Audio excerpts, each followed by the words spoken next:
the new birth.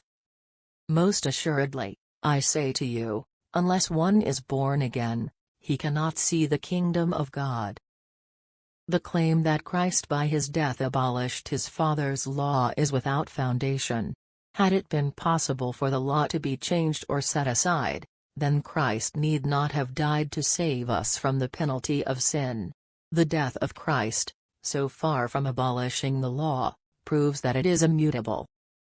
The law of God, from its very nature, is unchangeable. It is a revelation of the will and the character of its author. God is love, and his law is love. Its two great principles are love to God and love to man. Love is the fulfilling of the law, the character of God is righteousness and truth, such is the nature of his law. Says the psalmist, "Thy law is the truth, all thy commandments are righteousness."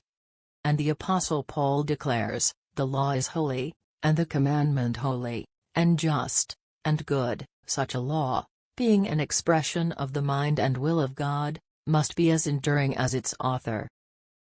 It is the work of conversion and sanctification to reconcile men and women to God by bringing them into accord with the principles of his law. In the beginning, human beings were created in the image of God. They were in perfect harmony with the nature and the law of God, the principles of righteousness were written upon their hearts. But sin alienated them from their Maker. They no longer reflected the divine image. Their hearts were at war with the principles of God's law. The carnal mind is enmity against God, for it is not subject to the law of God, neither indeed can be, but God so loved the world, that he gave his only begotten Son, that we might be reconciled to God.